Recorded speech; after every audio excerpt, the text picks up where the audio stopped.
In this math talk, we're going to look at converting a quadratic relation from its standard form to vertex form. In our previous video, we discovered that it's really easy to work with a graph, to work with a parabola or a quadratic relation when it is in vertex form.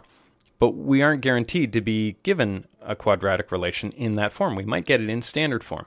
And so we need to talk about some strategies for getting it to vertex form. And so there are several methods. The first method I'm going to talk about will be one using x-intercepts. In other words, factoring. I want to begin with y equals ax squared plus bx plus c. I've arbitrarily drawn a parabola here, and it happens to have two x-intercepts, x1, 0, and x2, 0.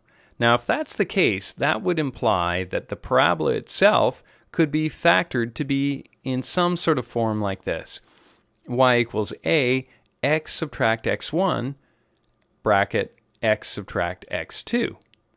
And so what we establish from that is that there is a vertex point, xv, yv, and that point will lie on the axis of symmetry of the parabola. We understand that points on one side of a parabola have a mirror image on the other, and in the case of the x-intercepts, they must be mirror images of each other on either side of that axis of symmetry.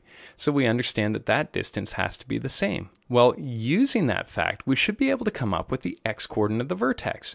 In other words, the x-coordinate of the vertex lies somewhere halfway between x1 and x2. And when you look for a number halfway between two other numbers, you're really talking about an average. And just consider this. If I said to you, what number is halfway between 10 and 20? You'd tell me 15. Well, if you take 10 plus 20 and divide by 2, you get 15. That would be the average. So in fact, the x-coordinate of the vertex is just the average of the two x-coordinates. And so once we have the x-coordinate of the vertex, the y-coordinate of the vertex can be found by just substituting that x-coordinate into our factored form. That's sort of our strategy. If we can factor our quadratic relation so that we can find two x-intercepts and then average the two x-intercepts, we can use that average to state the x-coordinate of the vertex and then use the x-coordinate of the vertex to get the y-coordinate of the vertex. Probably best if I do an example with some numbers in it. So let's do that now.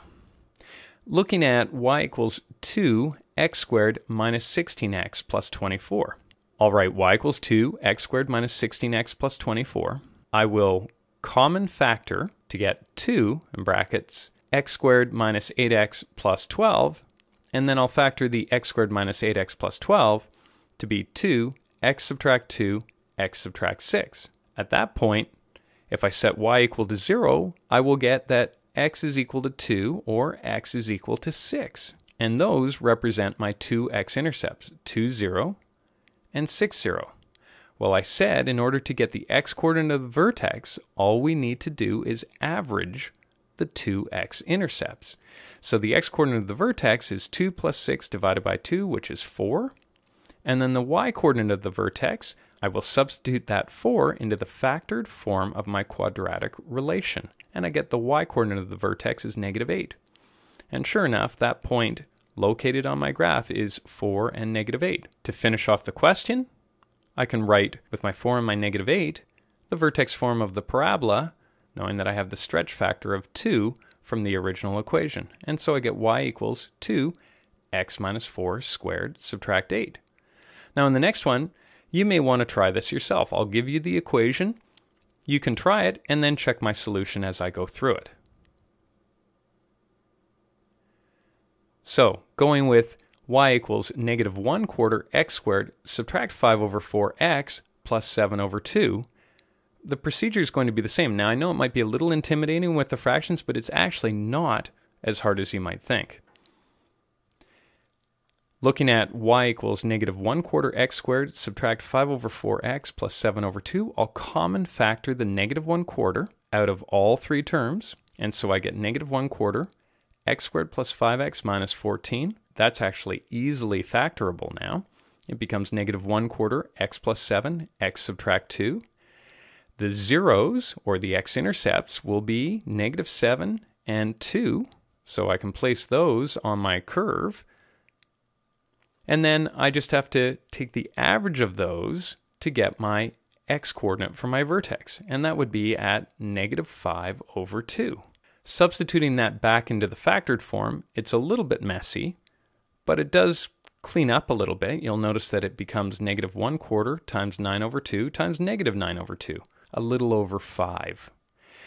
Placing that on my graph, I have -2.5, 5.0625, that's what the decimal equivalents of those x and y coordinates are. And finally, my equation would be y equals -1/4, that's my a value from my original equation, x plus 5/2 squared, plus 81/16. It's a terrific technique, but what's crucial in this is you need x-intercepts, 2 x-intercepts to do it, and if it's going to be factorable, those x-intercepts need to be rational numbers. And so it's not going to work for all equations, but it's pretty good if you look at a quadratic relation and can see that it's easily factorable. All right, next video we're going to talk about a second method, so stay tuned for that. Thanks for watching.